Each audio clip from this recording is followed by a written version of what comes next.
Nikto učený z neba nespadol a aj vaše obľúbené profilektorky majú za sebou pestrú cestu učenia sa rôznych jazykov, veľa omylov, ale aj veľa odskúšaných typov, ktoré teraz odporúčame našim študentom. Mojou hostkou dnes bude lektorka, s ktorou sme sa náhodou spoznali pred 10 rokmi na Erasme v Nemecku. Jej dominantným jazykom bola nemčina, môjim angličtina a ako už asi tušíte, tak nám to ostalo aj doteraz. Ona stojí za úspešným projektom Kick-Ass German, ja za angličtinou z Alex a vy práve teraz počúvate môj podcast Angličtina pre začiatočníkov.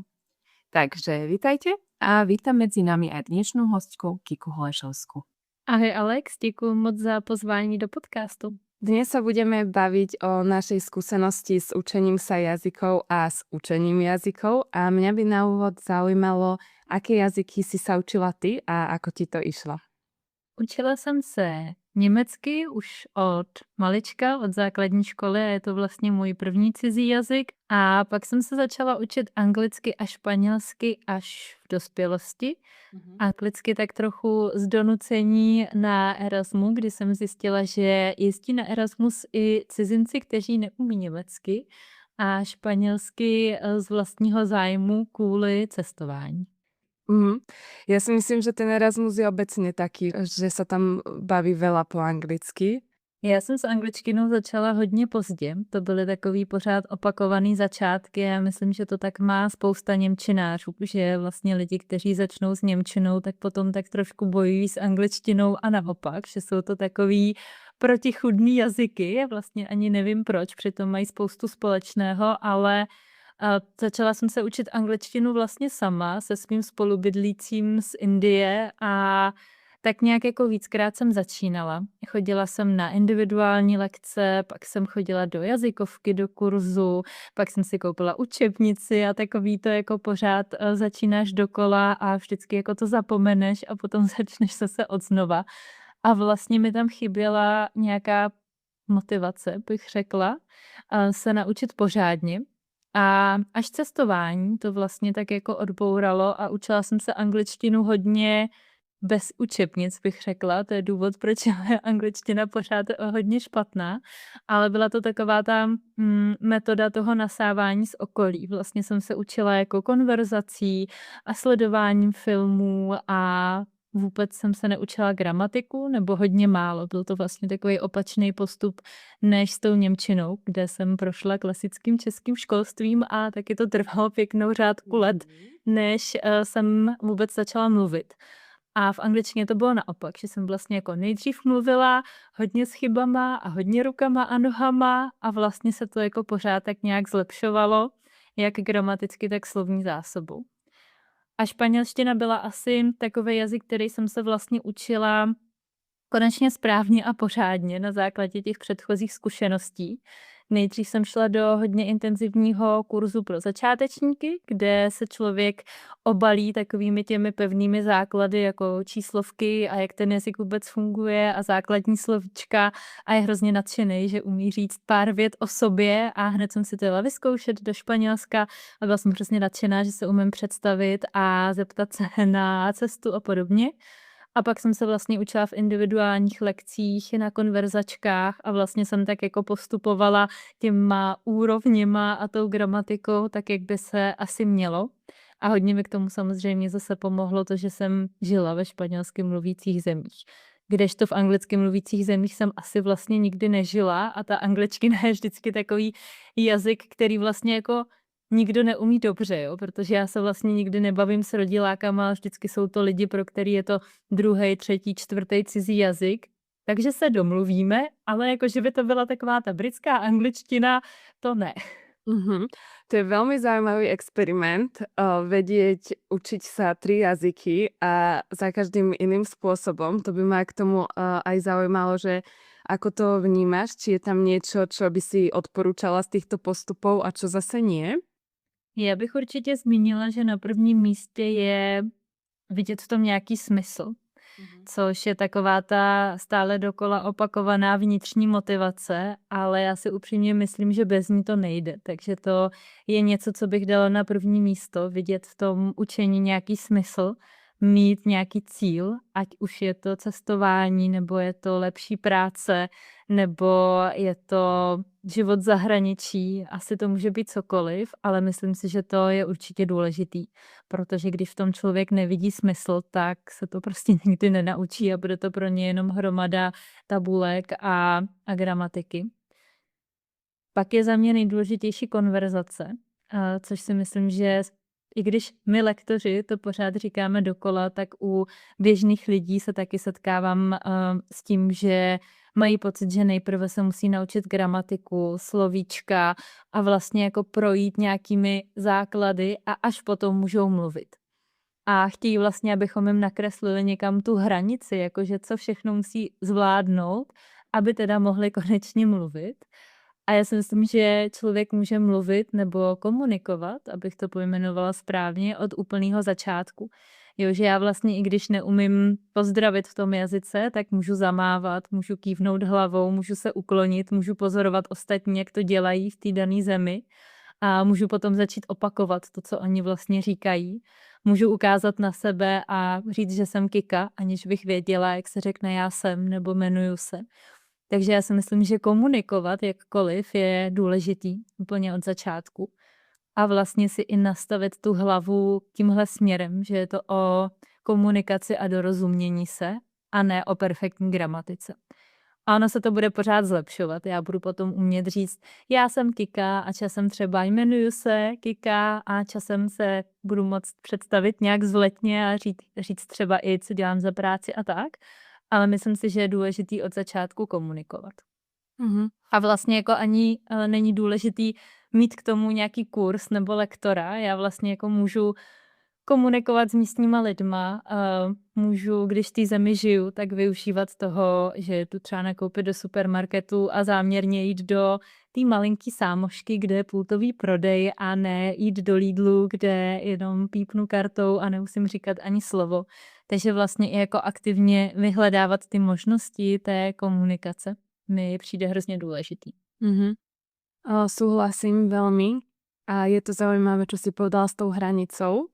Presne, že tá hranica neexistuje, ona je hneď na začiatku. A ja mám pocit, že sú niekedy ľudia možno aj takí prekvapení u mňa na lekcii, lebo aj keď prídu ako začiatočníci, tak to nie je, že prvá lekcia by napríklad bola celá v slovenčine a ani by sme nepovedali anglické slovo, ale len budem niečo vysvetľovať, že ako tá angličtina funguje a jedného dňa to použijete. Ale proste presne už sa začneme učiť napríklad to sloveso byť alebo povedať ten pozdrav a už na tej prvej lekcii hoď aj začiatočník odchádza s tým, že niečo o sebe povedal. Takže ja by som sa pod toto úplne podpísala, že tú komunikáciu, či už len tými gestami, alebo potom aj pridaním nejakých slovíčok naozaj sa dá zvládnuť od úplných začiatkov a naozaj to treba trénovať od tých úplných začiatkov, pretože keď dobehneme s gramatikou napríklad na úroveň A1, A2 a potom spovieme tak a teraz to idem použiť, ale ja nie som zvyknutá rozmýšľať v tom jazyku, nie som zvyknutá tvoriť tie vety, a zrazu to môže byť problém akoby dobehnúť ten rozdiel v tom, že kde je gramatika a slovíčka, na akej úrovni a že tam potrebujem zrazu dostať aj to rozprávanie, lebo čo si budeme hovoriť, učíme sa jazyky kvôli komunikácii, že?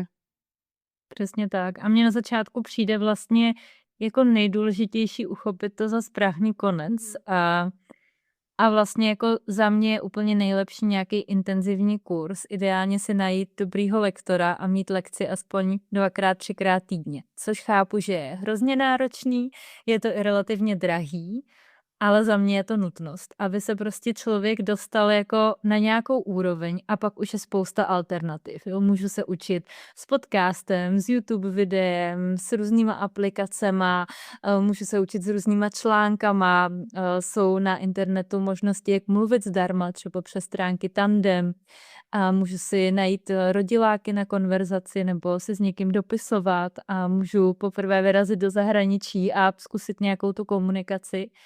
Ale vlastně jako ten začátek si myslím, že je hrozně důležitý. Za prvý, abych věděla, proč to dělám, abych tam měla nějakou tu motivaci a za druhý mít někoho, kdo mě v tom podpoří a přesně člověka, který ví, jak správně na té úrovni začátečníků komunikovat. Jo? Že to jako není, že přijdu do obchodu a hned si objednám všechno, co chci, ale vlastně, že budu mít toho lektora, který přesně mi dává ty základní otázky a já budu cítit takový ten úspěch, že jako wow, já rozumím, jak se máš a umím odpovědět a rozumím, jak se jmenuješ a umím odpovědět a vlastně jako si potrénuju nebo nasaju do sebe ty základy. Za mě ty základy jsou prostě hrozně důležitý. Fakt jako na začátku to vcucnout jako houba, dát si to intenzivně, naučit se správnou výslovnost, namotivovat se do toho a pak už je jako milion dalších způsobů, jak se můžu učit, který jsou levnější, ne třeba tak časově nároční. Ale pokud si teďka někdo řekne, já si chci naučit cizí jazyk a má na to budget 100 za týden a čas půl hodiny, tak jako neříkám, že to nemá vůbec cenu, ale jako nemá, no, podle mě, protože prostě jako když se na to podívám jednou za týden na půl hodiny, do příštího týdne zapomenu, co jsem se naučila. Jo. Takže jako za mě fakt ty začátky jsou strašně důležitý a je důležitý, aby ty začátky byly intenzivní a abych si na to vytvořila nějaký jako prostředí nebo vyhradila tomuto svoje životní období, že teď je období, kdy se jdu učit španělštinu, takže třeba přestanu dělat, já nevím, něco zase jinýho. Jo, že mám jako pocit, že lidi často se snaží ten cizí jazyk nacpat do svýho už tak plného rozvrhu, jenom proto, aby jako měli pocit, že se učí cizí jazyk, ale ono to reálně nejde, jo. Když mám prostě plný rozvrh a pak si tam někam nacpu 1 lekci týdně a ještě třeba ve skupinovém kurzu, no tak jako bohužel úplně ta úroveň ani za půl roku, ani za rok tam nebude. Jako mně dává mnohem větší smysl investovat ten čas a peníze do nějakého intenzivního kurzu a učit se třeba 2-3 měsíce intenzivně, fakt tomu věnovat i čas, i peníze a potom vlastně můžu dělat úplně cokoliv jako dalšího a můžu využít ty jiný způsoby učení, které jsou třeba zdarma. A ve výsledku mě to vlastně stojí méně peněz, než když chodím 5 let do skupinového kurzu, kde jenom sedím, poslouchám a nic moc si neodnesu. To je veľmi taký nový prístup, ešte som nikoho nepočula takto to zadeliť a dáva mi to zmysel, pretože tie základy naozaj sú základy a treba ich mať pevné, aby človek na tomu mohol ďalej stavať. A potom naozaj je tých materiálov aj oveľa viac. Ja aj vlastne, keď som začínala tento podcast, tak to bolo kvôli tomu, že naozaj som nevedela nájsť niečo pre začiatočníkov vyloženie, pretože potom už na tých pokročilejších úrovniach je veľmi veľa podcastov ako priamo v angličtine alebo v iných jazykoch. A súhlasím s tým, že treba pevné základy a potom časom stále na to môžeme stavať. Jo, jakmile člověk už jako něco umí, tak pak je těch způsobů milion, klidně si o nich můžeme povědět. Já se snažím v rámci Kick-Ass German, aby se lidi učili tak, že ten jazyk vlastně zařadí do svého každodenního života. Že je to potom taková běžná součást a dělají jako běžné věci akorát v němčině. Ale když je člověk úplně na začátku a neumí vlastně ani pozdravit, tak to úplně nejde, že jo? Těžko si budu, já nevím, sledovat seriál na Netflixu, když nerozumím ani slovo, nebo těžko můžu poslouchat písničky v němčině, jako můžu, ale asi mi to nic moc nedá, když zatím neumím nic. Takže jako na tom začátku je to určitě něco jiného, než potom od, řekněme, třeba A2 úrovně, když už ty pevné základy jsou postaveny. Super. Môžeš nám ešte povedať viac slov, ako sa tými jazykmi obklopiť, ako ich sa učiť v takom každodennom živote? No, za mě je důležitý, aby každý dělal to, co ho baví a to, co vlastně jako je pro něj možný zařadit do běžného života. Takže trošku jinak to bude vypadat u vysokoškolského studenta, který má třeba čas na sledování seriálů nebo YouTube videí a vlastně to běžně i dělá. Třeba kluci sledují videa o autech nebo holky sledují videa o módě, tak vlastně jim to doporučím v němčině. Jo, můžou se dívat třeba na jógu v němčině a cvičit s těmi videi v němčině a je spousta možností na co se dívat, ať už s českými titulky nebo ideálně s německými titulky. Pokud ten člověk tráví dlouhou dobu v autě, tak si může poslouchat jak hudbu, tak podcasty, nebo na procházkách s dítětem si můžou třeba něco poslouchat, opakovat si nahlas, nebo nahrávat hlasové zprávy do nějakého kurzu, nebo jen tak sami pro sebe. A přijde mi hrozně důležitý vždycky s každým studentem vlastně najít to, co může dělat a jak tu němčinu může do toho každodenního života zařadit. Aniž by třeba musel škrtat sport nebo rodinu, nebo to nějak ovlivnilo ty další věci z kalendáře.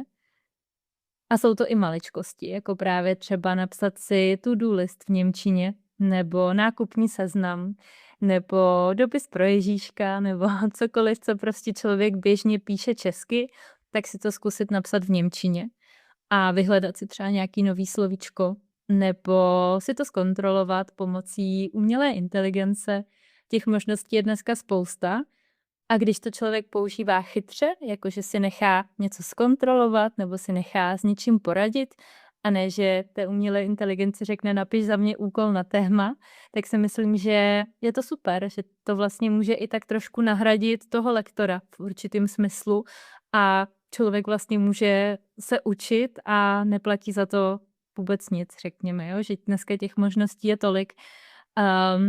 Jenom si myslím, že pro lidi je hrozně daleká cesta od vědět, k dělat, že vlastně všichni víme, že bychom mohli poslouchat podcasty a koukat na videa a učit se na milion různých stránkách. Ale jako přiznejme si, málo kdo to dělá. A že by se jako jen tak člověk řekl, tak je 5 hodin, tak si jdu sednout k počítači a jdu se učit teď hodinu němčinu. Čím víc možností, tím větší taková paralýza, bych řekla. A jak říkám, od vědět, k dělat daleká cesta. Takže co třeba dělám já, tak v rámci mentoringu každému studentovi vybírám, co by ho mohlo bavit. Když mám přesně studentku, která třeba miluje jógu nebo dělá pilates, tak ji vlastně připravuju lekce na míru. Zacvič si tady s tímhle videem, zkus popsat tyhle jogové pozice v němčině, vysvětli mi, jak spolupracuješ se svojí lektorkou nebo kde jogu cvičíš, jak často a tak dále. Jo. Takže vlastně každý student dostává na týden 4, 5, 6 takovýchhle malých úkolů a vlastně oni jako přesně vědí, na co se mají podívat, co si mají poslechnout, co si mají přečíst a pracujeme v rámci tohohle. A většina studentů mi říká, že na ten mentoring chodí právě proto, že se k tomu v uvozovkách sami nedokopou. A já jsem úplně stejná, protože i na svoji španělštinu mám taky mentoring. I když jsem lektorka, i když všechny ty stránky znám, všechny aplikace, vím, jak bych se měla a mohla učit, tak vlastně mě jako nějaká ta vnější motivace mě tlačí k tomu opravdu to udělat, opravdu to odevzdat a říkám si, když si s tím někdo dal práci, vy tu lekci připravit, tak přece se na to nevybodnu. A je to takovej bič trošku, který asi každý občas potřebuje. Rozhodne. Mne sa veľmi páčia tieto tipy, čo si nami zazdielala. Aj všetky zoznamy a to-do listy. Tak super, taký jednoduchý spôsob, ako si to zaradiť do života. Tak to jsem ráda, doufám, že to pomůže. Určite. Máš na záver ešte možno niečo, čo by si vyložene neodporúčala? Niečo, čo si zažila ty sama, alebo čo vidíš na študentoch, že to nie je úplne efektívne? Já bych asi zdůraznila ještě to, že každý člověk je jiný a každý se učí jiným způsobem. Takže asi ideální je, aby si každý jako hledal tu svoji cestu, to, co mu vyhovuje, protože to, že já učím a já se učím nějakým způsobem, neznamená, že je to jediný správný způsob. Je spousta věcí, které vyhovují ostatním lidem jinak. Ale teda z mého pohledu úplně nefungují klikací aplikace, které všichni milujou a které jsou prostě populární. Tak já jich úplný fanoušek nejsem. Myslím si, že je to fajn na nějaký jako návyk, na vytvoření toho návyku, možná na slovíčka, ale za mě je to vlastně spíš hra než učení, což není špatně a může to být skvělý doplněk k nějakému učení, ale nemyslím si, že by to stačilo na to se ten jazyk naučit. Pak je to za mě překladová metoda. Tam vidím největší problém u studentů, řekněme 45-50+, kde je to prostě pozůstatek nějakého toho školství, který bylo, možná bohužel stále je, kdy jsme se vlastně učili slovíčka, německý slovíčko, český slovíčko.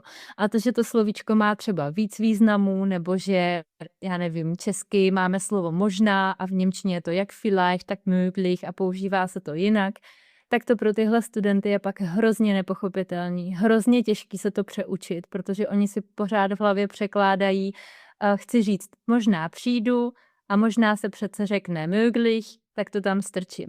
A vlastně jako vysvětlit jim, že v tomhle kontextu je to vielleicht a že záleží na tom kontextu, je jako nepřeučitelný. U nějakých studentů je to fakt nepřeučitelný. Takže pokud se někdo učí a není poznáván touhle metodou, tak já bych ji určitě nedoporučovala.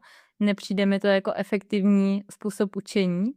Myslím si, že překlad občas může pomoct, ale mnohem efektivnější je učit se ta slovíčka v kontextu, učit se s obrázkem, učit se to rovnou v nějaký frázi, v nějaký větě. Ale jak říkám, někomu to vyhovuje a někdo vyloženě ty český překlady potřebuje. A no, takže já třeba takhle neučím, ale pokud to někdo vyžaduje, tak určitě jsou lektoři, kteří takhle učí. Skvelé, toto sú dobré tipy. Máš něco ty za sebe, co víš, že nefunguje? Ja to mám práve zo svojej praxe, ani nie lektorky, ale študentky ešte zo školy. Ja si pamätám, že ja som sa učila slovíčka na písomku, takže som si zakryla jeden stĺpec, som si to proste odrozprávala, že tie preklady. Potom som si zakryla ten druhý stĺpec, zase som si to odrozprávala, tie preklady. A no, teraz to použiť vo vete, hej. A samozrejme ešte, keď som sa to učila na 5 minútovku ako na písanie, tak som sa učila, ako sa píšu tie slovíčka. Napríklad takto sa so študentmi teraz ako lektorka neučím slovíčka, že veľa slovíčok nám vyjde v konverzácii, keď chcú niečo povedať, alebo už z nejakých cvičení, viac aby možno čítali, počúvali, presne, že nasávali. Táto prekladová metóda, to som sa aj ja na tom popalila ako študentka, ako žiačka ešte na základnej škole. Ale bohužiaľ vidím, že sa doteraz tak ľudia učia tie slovíčka. Napríklad aj som zažila na lekcii, že mi niekto povedal tie 3 stĺpčeky v angličtine nepravidelných slovies, ale presne, že nevedeli urobiť otázku v minulom čase, ale vedeli proste ten stĺpček naspamäť. Ako áno, to je dôležité, tie minulé časy sa musíš naučiť tie tvary nepravidelných slovies, ale nielen to odrozprávať, ale vedieť aj to použiť proste, no. Přesně tak. A ještě poslední, co bych zmínila, na to se narazila taky, to je můj problém s angličtinou a býval i s němčinou, je to výslovnost. To, že se člověk vlastně vůbec neučil výslovnost. Moje angličtina doteď, jako já když čtu knihu, tak v mojí hlavě prostě není brother, ale je to brother. Jo, a takhle já si čtu a říkám si, pane bože, Kiko, vyslovuj si to v té hlavě tak, jak to má být. Ale prostě já to mám tak zakořeněný, že se s tím prostě nedá nic dělat. A měla jsem to dlouho i v němčině. Strašně dlouho jsem vůbec jako nevěděla, že je výslovnost důležitá, že jsou v němčině nějaký hlásky, které v češtině nemáme, jako třeba ü. A samozřejmě jsem říkala naše české i. A jako je to potom problém, jednak protože rodiláci ti nerozumí a druhak i protože ty vlastně jako nerozumíš jim, protože ty víš jenom, jak se to slovíčko píše a jakmile to někdo vysloví, tak ty už ale jako to nenajdeš v tom slovníku, že jo, protože vlastně ti chybí ty základy té výslovnosti, aby si to z té mluvené řeči převedla i do té psaný. Takže to je za mě taky velký game changer, že my vlastně jako se studenty už od začátku jedeme výslovnost, učíme se nějaký základní výslovnostní pravidla, což naštěstí v němčině platí napříč celou němčinou, není to jako v angličtině. Ale to vám závidím, slova jinak. A je to za mě hrozně důležitý, aby fakt jako studenti tu výslovnost znali a hrozně jim to usnadní život, jo? Protože já když si vzpomenu na právě náš Erasmus, tak kdybych znala výslovnost, tak jsem si mohla ušetřit spoustu trápení. Rozhodne. Toto je tiež veľmi dobrý tip ako na nemčinu, tak aj na angličtinu. Treba rozhodne aj tú výslovnosť trénovať, pretože nám naozaj uľahčí konverzáciu, keď to budeme vedieť. Skvelé, Kika, ďakujem ti, bola to veľmi výživná epizóda, veľmi veľa rád som načerpala aj ako študentka cudzích jazykov, aj ako lektorka cudzích jazykov, takže ti ďakujem. A možno na záver nám môžeš povedať ešte nejaký svoj Instagram alebo web, podcast, aby si ťa ľudia našli, ak budú chcieť zostať v kontakte. Kdyby se někdo chtěl učit němčinu, tak mě najde všude na internetu jako Kikas German, na Instagramu kikas.german a www.kikasgerman.cz. Tak se budu těšit a Děkuju moc, Alex, za pozvání a za popovídání.